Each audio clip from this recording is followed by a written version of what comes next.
29장. 성경에 나오는 역사적 사건들. 이번 장에서는 성경에서 접하게 될 몇 가지 중요한 사건을 검토해 보겠습니다. 29.1. 창조. 성경의 첫 번째 성경은 태초에 하나님이 하늘과 땅, 그리고 식물, 동물, 새, 물고기, 인간을 포함하여 땅에 있는 모든 것을 창조하셨다고 알려줍니다. 우리는 하나님이 우리가 보는 모든 것의 창조주이심을 배웁니다. 그 어느 것도 우연이나 진화에 의해 일어나지 않았습니다. 당신은 사고가 아닙니다. 하나님의 모든 창조물 가운데 우연히 일어난 일은 하나도 없습니다. 당신은 독특하고 훌륭하게 만들어졌습니다. 이것이 우리가 성경에서 가장 먼저 읽는 내용인 이유는 무엇입니까? 나는 창조에 대해 믿기로 선택한 것이 하나님에 대해 읽고 이해하는 모든 것에 영향을 미치기 때문이라고 생각합니다. 하나님이 전능하시고 유일하신 창조주이심을 진심으로 믿는다면 성경의 다른 모든 내용도 이해가 되고 비교적 이해하기 쉬울 것입니다. 왜냐하면 당신은 이미 하나님이 모든 것을 주관하시고 모든 일을 하실 수 있다는 것을 이해하고 믿을 것이기 때문입니다. 사탄이 거짓말과 속임수로 가장 많이 공격하는 것이 바로 이것이기 때문에 우리가 하나님에 관해 가장 먼저 배우는 것이기도 합니다. 사탄은 여러분이 하나님이 존재하신다는 것, 하나님이 모든 창조물을 만드셨다는 것, 하나님이 모든 것을 완벽하게 통제하신다는 것, 하나님이 사탄을 창조하셨다는 것을 믿기를 원하지 않습니다. 아니요. 사탄은 여러분이 자신의 거짓말, 즉 신이 존재하지 않는다는 것, 무작위적인 사건이 우주를 창조했다는 것, 여러분은 우주 슬러지와 유인원에서 진화했으며 천국이나 지옥, 사탄 같은 것은 없다는 거짓말을 믿기를 원합니다. 그래서 하나님께서는 그러한 악마의 속임수에 맞서기 위해 진리를 첫 페이지에 넣으셨습니다. 하나님은 하늘과 땅을 창조하셨습니다. 태초에 하나님은 하늘과 땅을 창조하셨다. 창세기 1. 첫째 날, 하나님은 낮과 밤을 창조하셨습니다. 땅은 혼돈하고 공허했습니다. 흑암이 깊음 위에 있고 하나님의 영은 수면 위에 운행하시니라. 하나님께서 빛이 있으라 하시니 빛이 있었습니다. 하나님이 그 빛을 보시고 보시기에 좋았더라. 하나님은 빛과 어둠을 나누셨습니다. 하나님은 빛을 낮이라 부르시고 어둠을 밤이라 부르셨습니다. 저녁이 되고 아침이 되니 이는 첫째 날이니라. 창세기 2에게 5. 둘째 날에는 하나님께서 하늘을 창조하셨습니다. 하나님이 이르시되 물 가운데 궁창이 있어 물과 물로 나뉘라 하시고 하나님은 궁창을 하늘이라고 부르셨습니다. 저녁이 되고 아침이 되니 둘째 날이니라. 창세기 6, 8. 셋째 날에는 하나님께서 땅과 바다와 식물을 창조하셨습니다. 하나님이 이르시되 천하의 물이 한 곳으로 모이고 무티 드러나라 하시니 그대로 되니라. 그리고 그것은 그랬다. 하나님은 무틀 땅이라 부르시고 모인 물을 바다라 부르셨습니다. 하나님이 보시기에 좋았더라. 하나님이 이르시되 땅은 풀과 씨 맺는 채소와 각기 종류대로 씨 가진 열매 맺는 과목을 내라 하시니 그대로 되니라. 그리고 그것은 그랬다. 저녁이 되고 아침이 되니 이는 셋째 날이니라. 창세기 9에게 11, 13. 넷째 날에는 하나님께서 별과 달과 해를 창조하셨습니다. 하나님이 말씀하시기를 하늘의 궁창에 광명체들이 있어 낮과 밤을 나뉘게 하라. 그리고 그것들로 계절과 날과 해를 표시하는 표가 되게 하십시오. 하나님이 두 큰 광명을 만드사 큰 광명으로 낮을 주관하게 하시고 작은 광명으로 밤을 주관하게 하시니라. 그는 또한 별을 만들었습니다. 저녁이 되고 아침이 되니 이는 넷째 날이니라. 창세기 14, 16, 19.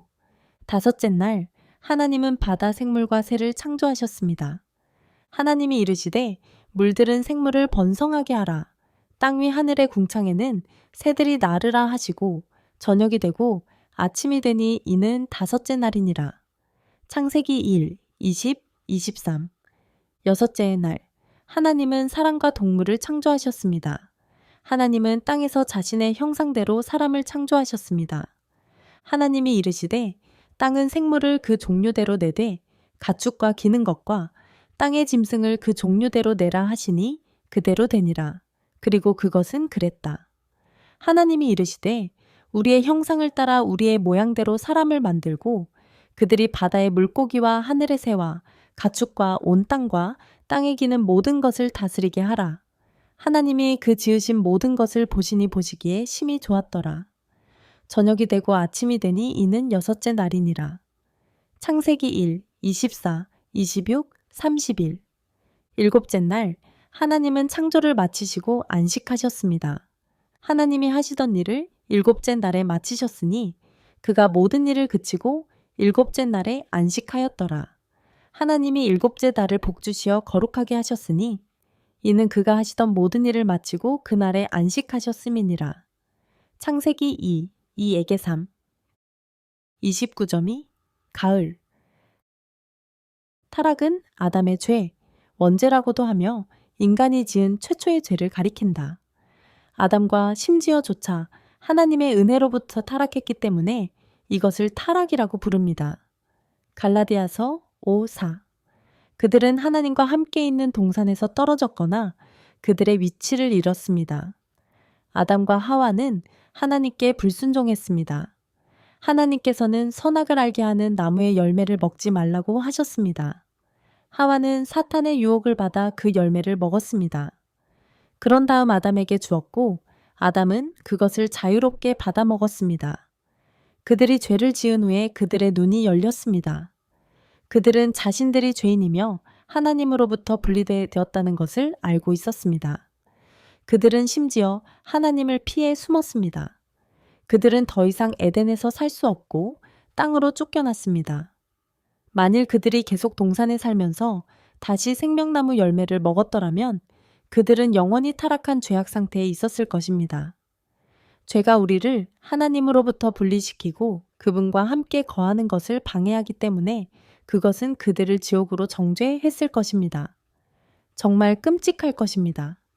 그들은 쫓겨나야 했고 이제 그들의 몸은 결국 죽게 되었습니다.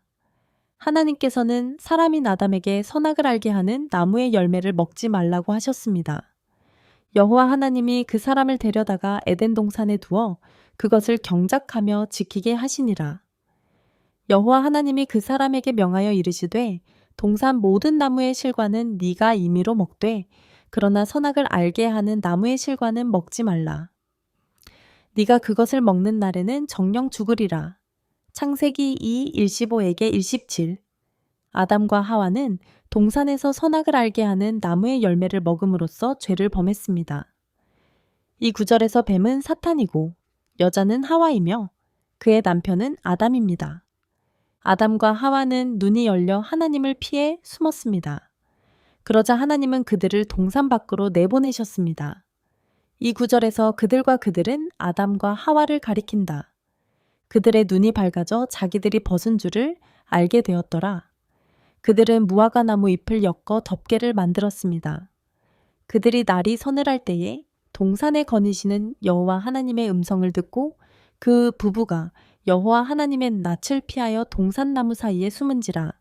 여호와 하나님이 이르시되 보라 이 사람이 선악을 아는 일에 우리 중 하나 같이 되었으니 이제 그가 그 손을 내밀어 생명나무 실과도 따먹고 영생할까 하노라 하신지라. 여호와 하나님이 그를 에덴 동산에서 보내어 그의 근본된 땅을 갈게 하시니라. 그래서 그 사람을 쫓아내셨다. 그리고 에덴 동산 동편에 그룹들과 두루 도는 화영검을 두어 생명나무에 이르는 길을 지키게 하셨습니다. 창세기 3, 7에게 8, 22에게 24.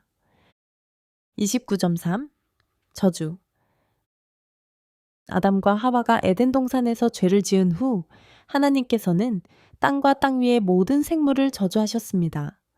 하나님께서는 땅이 아담에게 가시덤불이 나고 하와가 해산하는 동안 고통을 겪게 될 것이라고 말씀하셨습니다. 하나님께서는 뱀과 그와 함께 있는 모든 가축과 짐승을 저주하셨습니다. 그런 다음 하나님은 인간과 동물 사이에 적개심을 두셨습니다. 그러므로 우리는 저주가 하나님의 모든 창조물에 영향을 미친다는 것을 알 수 있습니다. 죄의 결과는 사망임을 기억하십시오. 그것이 저주를 통해 죄가 이 땅에 가져온 것입니다. 죽음과 부패. 이 구절에서 우리는 하나님께서 그 땅을 저주하시는 것을 봅니다. 가시가 자라며 음식을 생산하려면 힘들고 땀을 흘리는 작업이 필요합니다. 하나님은 아담에게 말씀하시는 분입니다. 아담에게 이르시되 네가 네 아내의 말을 듣고 내가 너더러 먹지 말라 한 나무 실과를 먹었은즉 땅은 너로 말미암아 저주를 받고 너는 평생에 수고하여 그것을 먹으리라. 그것이 너희에게 가시덤불과 엉겅퀴를 줄 것이다. 너는 들판의 나무를 먹을 것이다. 네가 땅으로 돌아갈 때까지 얼굴에 땀을 흘리며 빵을 먹을 것은 네가 땅에서 취하여 졌음이라. 창세기 3, 17에게 19. 하나님께서는 뱀과 가축과 모든 짐승을 저주하셨습니다. 그분은 동물과 인류 사이에 그리고 사탄 자신과 인류 사이에도 저기를 두셨습니다. 이 구절에서 하나님은 우리가 사탄으로 알고 있는 뱀에게 말씀하고 계십니다. 여호와 하나님이 뱀에게 이르시되 네가 이렇게 하였으니 네가 모든 가축과 들의 모든 짐승보다 더욱 저주를 받아 너는 배로 다니고 평생의 흙을 먹을지니라. 내가 너와 여자 사이에 내 후손과 여자의 후손 사이에 적개심을 두겠다. 그는 내 머리를 상하게 할 것이고 너는 그의 발꿈치를 상하게 할 것이다. 창세기 3, 14에게 15. 인간과 동물 사이의 이러한 적대감은 하느님과 노아 사이의 대화에서 더 자세히 설명됩니다. 홍수 후에 하나님은 노아와 모든 피조물과 언약을 맺으시고 다시는 홍수로 이 땅의 모든 것을 멸하지 아니하시겠다고 약속하셨습니다. 이 계약의 일부는 인간과 동물 사이의 저주가 여전히 적용됨을 확증해 줍니다. 모든 동물이 너희를 두려워하고 무서워하리라고 어떻게 말하는지 보십시오. 하나님이 노아와 그 아들들에게 복을 주시며 그들에게 이르시되 생육하고 번성하여 땅에 충만하라. 땅의 모든 짐승과 하늘의 모든 새가 너희를 두려워하고 너희를 무서워할 것이라. 땅에 움직이는 모든 것과 바다의 모든 고기가 다 주의 손에 붙였나이다. 보라, 내가 너와 내 후손과 너와 함께하는 모든 생물, 곧 새와 육축과 너와 함께하는 땅의 모든 짐승과 내 언약을 세우노니 배에서 나오니 땅의 모든 짐승이라. 창세기 9, 1에게 2, 9에게 10. 나는 당신이 이 저주가 끝나기를 갈망하고 있다는 것을 알고 있습니다. 그것은 평화와 안식과 기쁨의 시간이 될 것이며 더 이상 슬픔이나 고통이 없을 것입니다. 더 이상 죽음과 부패가 없는 시대. 이 구절에서 사도 바울은 모든 피조물이 재창조되기를 갈망하며 탄식하고 있다고 설명합니다. 그 뜻에 반하여 모든 피조물은 하나님의 저주를 받게 되었습니다. 그러나 피조물은 간절한 희망을 가지고 죽음과 부패로부터 영광스러운 자유 가운데 하나님의 자녀들과 합류할 날을 고대하고 있습니다.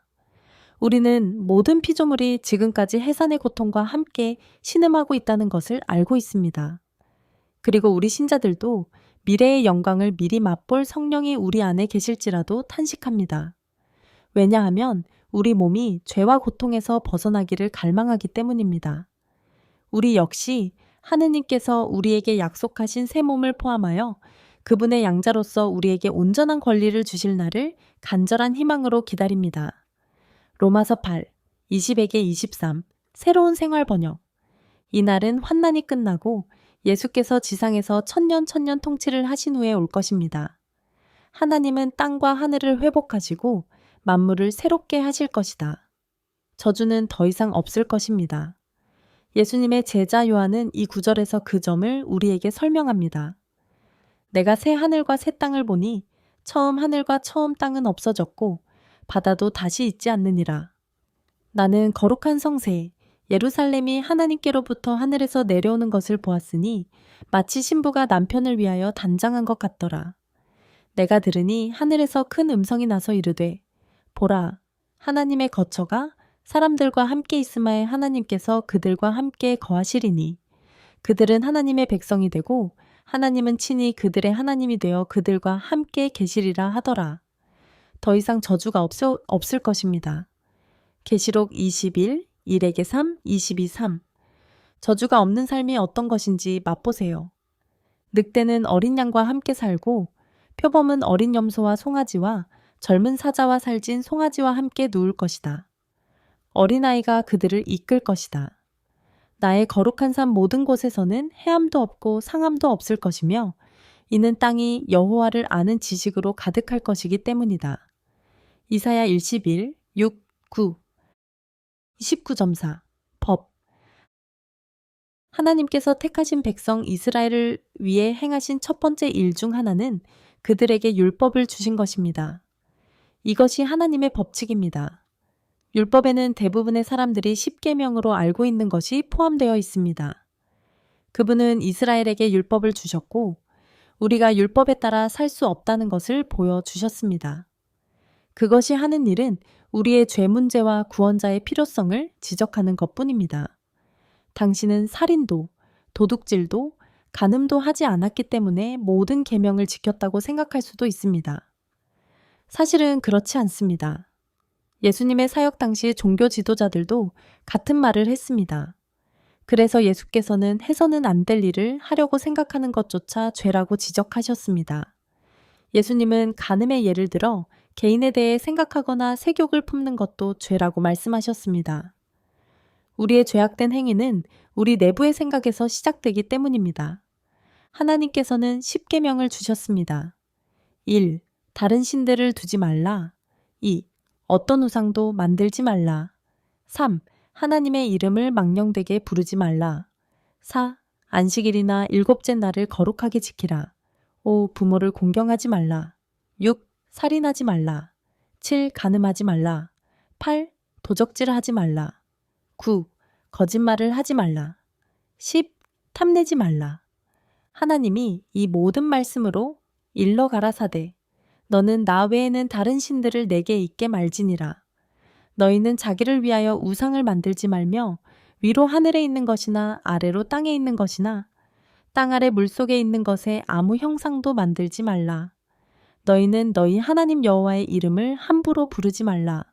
안식일을 기억하여 거룩하게 지키라. 내 아버지와 어머니를 공경하라. 살인하지 말라. 간음하지 말라. 도둑질하지 말라. 내 이웃에 대하여 거짓 증언하지 말라. 내 이웃의 집을 탐내지 말라. 내 이웃의 아내나 그의 남종이나 그의 여종이나 그의 소나 그의 당나귀나 무릇 내 이웃의 소유를 탐내지 말라. 출애굽기 20, 1, 3에게 4, 7에게 8, 12에게 17. 이 구절에서 예수님은 율법을 범하는 것이 단순히 죄악을 저지르는 것 이상임을 말씀하십니다. 그것도 생각 중입니다. 또 간음하지 말라 하였다는 것을 너희가 들었으나 내가 너희에게 이르노니 여자를 보고 음욕을 품는 자마다 마음에 이미 간음하였느니라. 마태복음 5, 27에게 28. 사도 바울은 우리가 율법을 순종함으로써는 하나님 앞에 의롭게 될 수 없다고 말합니다. 우리는 결코 성공하지 못할 것입니다. 오히려 우리는 예수님을 믿어야 합니다. 율법이 명하는 것을 행함으로는 어느 누구도 하나님 앞에서 의롭게 될 수 없습니다. 율법은 우리가 얼마나 죄 많은지 보여줍니다. 그러나 이제는 하나님께서 옛적에 모세와 선지자들의 글에 약속하신 대로 율법의 요구를 지키지 아니하고 의롭게 될 수 있는 길을 우리에게 보이셨느니라.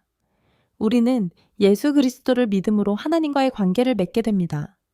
그리고 이것은 우리가 누구든지 믿는 모든 사람에게 해당됩니다. 그렇다면 믿음을 강조하면 율법을 잊어도 된다는 뜻입니까?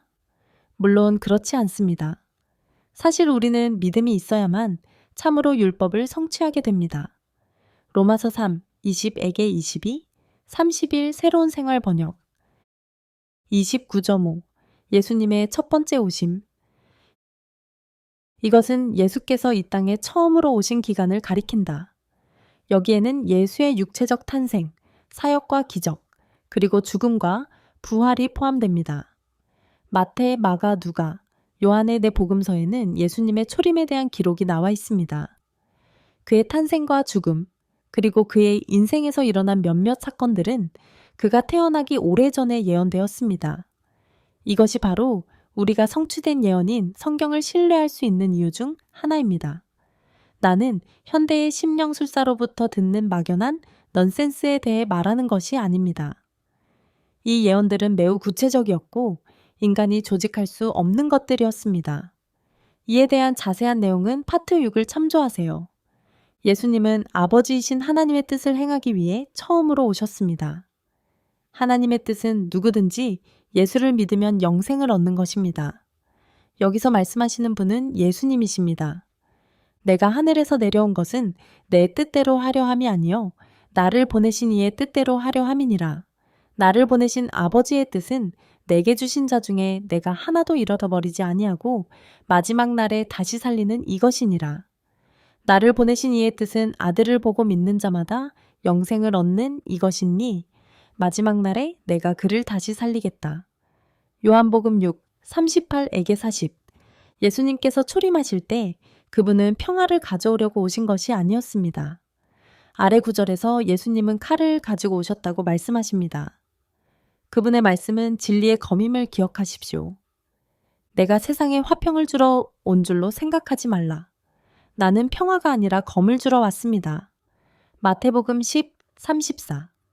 예수님은 이 구절에서 자신에 관한 예언을 성취하러 오셨다고 말씀하십니다.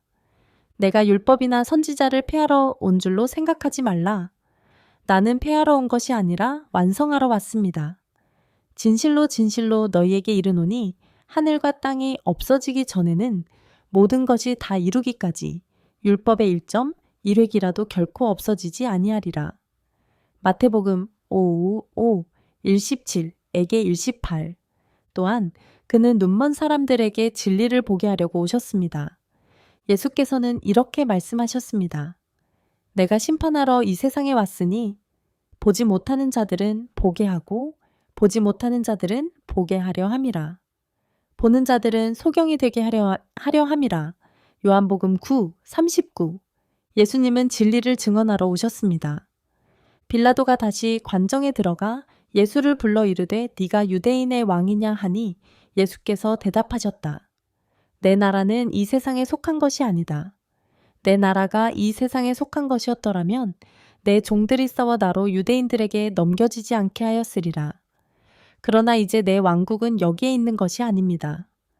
빌라도가 예수께 그러면 네가 왕이냐? 예수께서 대답하셨다.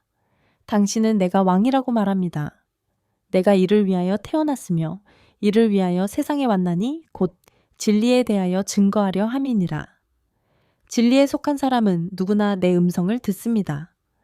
요한복음 1:18, 33, 36에게 37. 29.5.1 예수의 탄생. 이것은 예수의 이 땅에서의 육체적 탄생을 가리킨다. 그는 평범한 출생을 하지 않았습니다. 그분은 하나님의 아들이시기 때문에 그분의 신격에 걸맞게 탄생하셨습니다. 그는 처녀에게서 태어났습니다. 나는 그것이 불가능하게 들린다는 것을 안다. 우리를 위한 것이지 무엇이든 하실 수 있는 하나님을 위한 것이 아닙니다. 성령께서는 예수님의 생모 마리아를 잉태시키셨습니다. 예수님은 육신을 입으신 하나님이심을 기억하십시오. 완전한 하나님이면서 동시에 완전한 사람이십니다. 이 행사는 크리스마스에 전 세계 기독교인들이 축하합니다.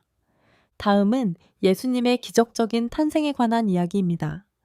6째 달에 천사 가브리엘이 하나님의 보내심을 받아 갈릴리 나사렛이라는 동네에 가서 다윗 가문의 요셉이라 하는 사람과 약혼한 처녀에게 이르니라. 그 처녀의 이름은 마리아였습니다. 들어와서 천사가 그에게 말했습니다. 당신은 큰 은총을 받은 분, 기뻐하십시오. 주님께서 당신과 함께 계십니다. 여인 중에 당신은 복이 있도다. 천사가 이르되 마리아여 두려워하지 말라. 네가 하나님께 은혜를 입었느니라. 보라, 네가 잉태하여 아들을 낳으리니 그 이름을 예수라 하라. 그는 큰 자가 되고 지극히 높으신 이의 아들이라 일컬어질 것이요. 주 하나님께서 그 조상 다윗의 왕위를 그에게 주시리니 영원히 야곱의 집을 다스릴 것이며 그분의 왕국은 끝이 없을 것입니다. 마리아가 천사에게 말했습니다. 나는 처녀인데 어떻게 이런 일이 있을 수 있습니까?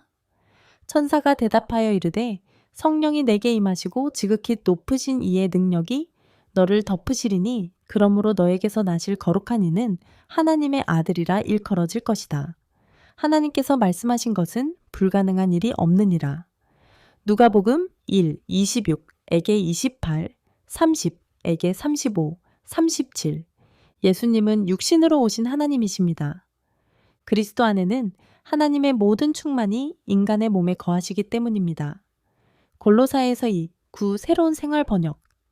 이것을 너희 마음에 품으라. 곧 그리스도 예수의 마음이니 그는 근본, 하나님의 본체시나 하나님과 동등됨을 취할 것으로 여기지 아니하시고 오히려 자기를 비어 종의 형체를 가지사 하늘에서 되셨느니라. 남자의 모습 또 사람의 모양으로 나타나사 자기를 낮추시고 죽기까지 복종하셨으니 곧 십자가에 죽으심이라. 빌립보서 2, 5에게 8. 29.5.2 예수님의 사역. 예수님은 죄인을 구원하시기 위해 이 땅에 오셨습니다. 그분은 31세쯤에 지상 사역을 시작하셨습니다. 그는 그동안 설교하고 가르치고 치유하고 죽은 자를 살리는 것과 같은 기적을 행하고 미래에 일어날 일을 예언하는 등 많은 일을 했습니다. 그분의 사역은 약 3년 동안 지속되었으며 그분이 부활하시고 하늘로 돌아가신 직후에 끝났습니다. 예수님은 죄인을 구원하러 오셨습니다. 미쁘다 모든 사람이 받을 만한 이 말이요. 그리스도 예수께서 죄인을 구원하시려고 세상에 임하셨다 하였느니라. 디모데전서 1:15 예수께서는 죄 회개에 관해 전파하시고 사람들에게 그분의 왕국이 임할 것이라고 말씀하셨습니다. 그는 광야에서 마귀, 곧 사탄에게 유혹을 받은 이후에 설교를 시작했습니다. 그 후에 예수께서는 성령에게 이끌리어 마귀에게 시험을 받으러 광야로 가사 그러자 마귀가 그를 떠나고 보라 천사들이 와서 그를 섬겼습니다. 그때부터 예수께서 비로소 전파하여 이르시되 회개하라 천국이 가까웠느니라. 마태복음 4, 1, 11, 17 예수님은 성경 하나님의 말씀, 그분의 말씀을 가르치셨습니다. 그러다가 명절 중간쯤에 예수께서 성전에 올라가 가르치기 시작하셨다. 사람들은 그의 말을 듣고 놀랐습니다. 그는 훈련도 받지 않았는데 어떻게 그토록 많은 것을 알 수 있습니까? 그들은 물었다. 그래서 예수께서는 그들에게 내 말은 내 뜻이 아니요 나를 보내신 하나님께로서 난 것이니라고 말씀하셨습니다. 요한복음 7, 14에게 16 예수님은 많은 사람을 고쳐주셨습니다. 예수께서 그곳을 떠나 갈릴리 바다에 가까이 오시니라. 그리고 그는 산에 올라가서 거기 앉았습니다. 큰 무리가 절뚝발이와 소경과 벙어리와 기타 여럿을 데리고 와서 예수의 발 앞에 두니라. 고쳐주시니 벙어리가 말하고 부상자가 나고 저는 사람이 걸으며 소경이 보는 것을 무리가 보고 이상히 여겨 이스라엘의 하나님께 영광을 돌리니라. 마태복음 1:15, 29에게 31 예수께서는 죽은 사람을 다시 살리는 것과 같은 기적을 행하셨습니다. 이 구절에서 예수님은 나인이라는 동네로 가셨던 분입니다. 얼마 후에 그는 나인이라는 도시로 갔습니다. 그의 제자들 중 많은 사람과 허다한 무리가 그와 함께 가니라. 예수께서 성문에 가까이 오셨을 때에 죽은 자가 메어져 나오니 그는 그 어미의 외아들이요 그 어미는 과부가 되더라. 그 도시에 많은 사람들이 그녀와 함께 있었습니다. 여호와께서는 그 여자를 보시고 불쌍히 여기사 울지 말라고 말씀하셨다. 가까이 오사 관에 손을 대시니 옮긴 자들이 가만히 서 있더라. 그는 청년아 내가 네게 말하노니 일어나라고 말씀하셨습니다. 죽은 사람이 일어나 앉아서 말하기 시작했습니다. 그리고 그는 그를 그의 어머니에게 주었다. 모든 사람이 두려워하며 하나님께 영광을 돌리며 이르되 큰 선지자가 우리 가운데 일어나셨다 하였느니라. 그리고 하나님께서 그의 백성을 방문하셨습니다. 누가복음 7, 11에게 16 예수께서는 자신의 죽음과 부활을 포함하여 미래에 일어날 일들을 예언하셨습니다. 이때부터 예수께서는 자기가 예루살렘에 올라가 장로들과 대제사장들과 서기관들에게 많은 고난을 받고 죽임을 당하고 제3일에 살아나야 할 것을 제자들에게 비로소 나타내시니 마태복음 1:16, 21 사실 예수님께서는 이 땅에 계시는 동안 세상이 다 기록하면 그 책들을 감당할 수 없을 만큼 많은 일을 하셨습니다. 예수님의 제자 요한은 이에 대해 이렇게 설명합니다. 예수께서 행하신 일이 이 밖에도 많으니 만일 그것을 다 기록하면 이 세상이라도 이 기록된 책을 두기에 부족할 줄 아노라.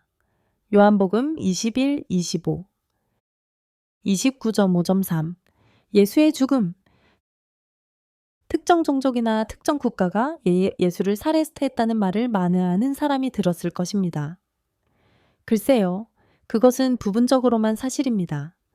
예수님은 여러분의 죄를 위해 죽기 위해 이 땅에 오셨습니다. 그는 기꺼이 자신을 죽였습니다.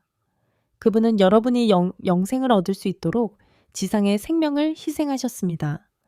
예수님은 자신이 하나님이라고 하여 신성모독죄로 고발된 유대교 지도자들의 명령에 따라 로마인들에 의해 나무 십자가에 못 박혀 죽으셨습니다. 그는 가장 끔찍한 죽음을 맞이했습니다. 죽음은 우리 죄인에게 합당한 죽음이지만 완전하고 거룩하신 하나님은 아닙니다.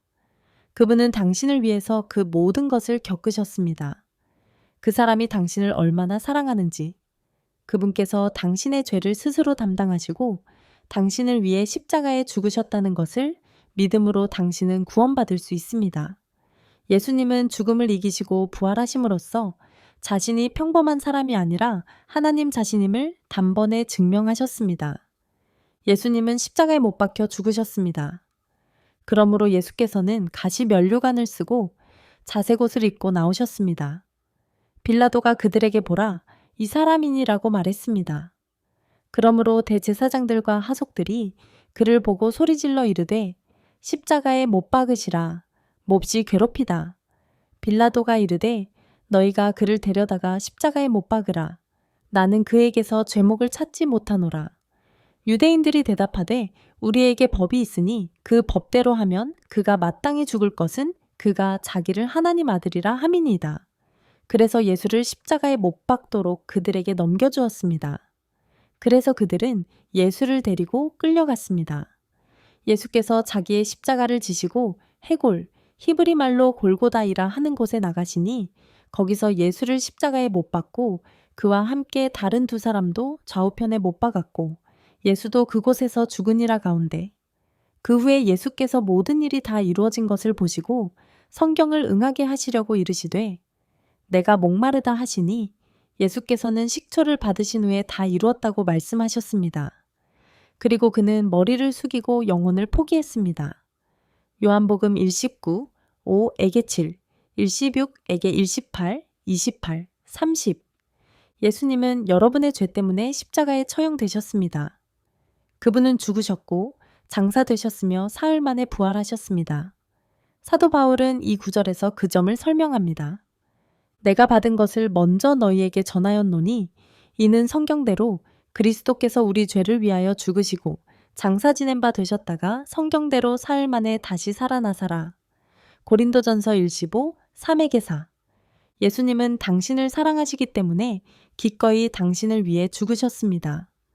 여기서 말씀하시는 분은 예수님이십니다. 내가 내 목숨을 버리면 다시 얻을 수 있으니 아버지께서 나를 사랑하시느니라. 그것을 내게서 빼앗는 사람이 없고 내가 그것을 스스로 내려놓느니라. 나에게는 버릴 권세도 있고 다시 얻을 권세도 있느니라. 나는 이 계명을 내 아버지에게서 받았다. 요한복음 10, 1:17에게 1:18 29.5.4 예수의 부활 그렇습니다. 예수님은 죽으신 지 사흘 만에 부활하셨습니다. 그는 죽은 채로 남아있지 않았습니다. 죽음을 이기심으로써 자신이 하나님이심을 증명하셨습니다. 그분은 부활하신 후에 수백 명의 사람들에게 나타나셨습니다. 아시다시피 예수께서 부활하지 않으셨다면 그분이 하신 말씀은 모두 아무 의미가 없을 것입니다. 그 사람은 선지자 중 한 사람처럼 아주 멋진 일을 하는 좋은 사람일 뿐입니다. 그분의 부활은 그분이 말씀하시고 행하신 모든 것을 우리가 믿을 수 있음을 보여줍니다. 우리는 그분이 삶과 죽음을 다스리는 권세를 갖고 계시다는 것을 믿을 수 있습니다. 우리는 그분이 실제로 우리를 구원하기 위해 이 땅에 오셨다는 것을 믿을 수 있습니다. 예수께서는 부활되신 후 하늘로 돌아가 그곳에서 계속 통치하고 계십니다. 그분이 아직 살아계시기 때문에 우리는 그분을 믿을 수 있습니다. 그의 부활은 부활절에 전 세계 기독교인들이 축하합니다. 예수님은 셋째 날에 부활하셨습니다. 그분을 따르던 한 무리의 여인들이 먼저 그분의 무덤에 왔습니다. 예수의 제자 누가는 여기서 그 점을 설명합니다. 그러나 안식 후 첫날 이른 새벽에 그들과 다른 몇몇 사람들이 준비한 향품을 가지고 무덤으로 갔다. 그들은 무덤에서 돌이 굴려져 있는 것을 발견했습니다. 그들은 안으로 들어가 주 예수의 시신을 찾지 못했습니다. 그들이 이 일로 인해 크게 당황하고 있는데 보라, 눈부신 옷을 입은 두 사람이 그들 곁에 서 있었다. 그들은 겁에 질려 땅에 얼굴을 숙였습니다. 그들이 그들에게 이르되 너희가 어찌하여 산 자를 죽은 자 가운데서 찾느냐? 그분은 여기 계시지 않고 살아나셨습니다. 갈릴리에 계실 때에 너희에게 이르시기를 인자가 죄인의 손에 넘겨져 십자가에 못 박히고 제3일에 다시 살아나야 하리라. 말씀하신 것을 기억하느냐? 누가복음 24, 1에게 7. 예수님은 죽음을 이기셨습니다. 우리 구주 그리스도 예수는 사망을 패하시고 기쁜 소식으로 생명과 썩지 아니할 것을 드러내신지라. 디모데후서 1, 10. 예수께서는 부활되신 후 한 번에 500명이나 되는 많은 사람들에게 나타나셨습니다. 사도 바울은 이 구절에서 그 점을 설명합니다. 잠들다는 죽었다는 뜻이다. 내가 받은 것을 먼저 너희에게 전하였노니 이는 성경대로 그리스도께서 우리 죄를 위하여 죽으시고 장사 지낸 바 되었다가 성경대로 사흘 만에 다시 살아나사 게바에게 보이시고 그 다음에는 12사람에게 그 후에 500여 형제에게 일시에 보이셨나니 그 중에 지금까지 대다수는 살아있고 어떤 사람은 잠들었느니라. 그 후에 야고보에게 보이셨고 그 후에 모든 사도에게와 맨 나중에 만삭되지 못하여 태어난 아기에게와 같이 내게도 보이셨느니라. 고린도전서 1:15 3에게 8. 사도 바울은 예수의 부활이 왜 큰 변화를 가져왔는지 알려줍니다. 만약 예수님께서 부활하지 않으셨다면 그분이 전하신 모든 말씀은 헛되고 우리는 죄 가운데 죽은 것입니다. 그러나 그는 부활했습니다. 그러니까 우리도 부활한다는 뜻이에요. 잠들다는 죽었다는 뜻이다. 이제 그리스도께서 죽은 자 가운데서 살아나셨다고 전파되면 너희 중에 어찌하여 죽은 자의 부활이 없다고 말하는 자들이 있느냐? 그러나 죽은 자의 부활이 없으면 그리스도도 다시 살아나지 못하셨느니라. 그리스도께서 다시 살아나지 않으셨다면 우리가 전파하는 것도 헛되고 여러분의 믿음도 헛될 것입니다. 그렇습니다. 우리도 하나님의 거짓 증인으로 발견됩니다. 왜냐하면 우리가 하나님께서 그리스도를 다시 살리셨다고 증언하였기 때문입니다. 만일 죽은 자들이 다시 살지 못하게 하려 하신다면 하나님께서 그리스도를 다시 살리지 아니하셨을 것입니다. 죽은 자들이 다시 살아나지 못하면 그리스도도 다시 살아나지 못하셨느니라. 그리스도께서 다시 살아나지 않으셨다면 여러분의 믿음도 헛된 것입니다. 당신은 아직도 죄 가운데 있습니다. 그러면 그리스도 안에서 잠든 자도 멸망하였느니라. 만일 우리가 이 생에서 그리스도 안에서만 바라는 것이 있다면 모든 사람 가운데 우리가 더욱 불쌍한 자일 것입니다. 그러나 이제 그리스도께서 죽은 자 가운데서 살아나셨느니라. 그분은 잠자는 자들의 첫 열매가 되셨습니다. 그러나 각각 자기 차례대로 되리니 먼저는 첫 열매인 그리스도요. 다음에는 그가 강림하실 때에 그리스도에게 속한 자니라. 고린도전서 1:15, 1:12에게 20, 23. 주이신 예수께서는 하늘에서 하나님과 함께 통치하고 계십니다. 그러므로 주께서 그들에게 말씀을 마치신 후에 하늘로 올려지사 하나님 우편에 앉으시니라. 마가복음 1:16, 1:19.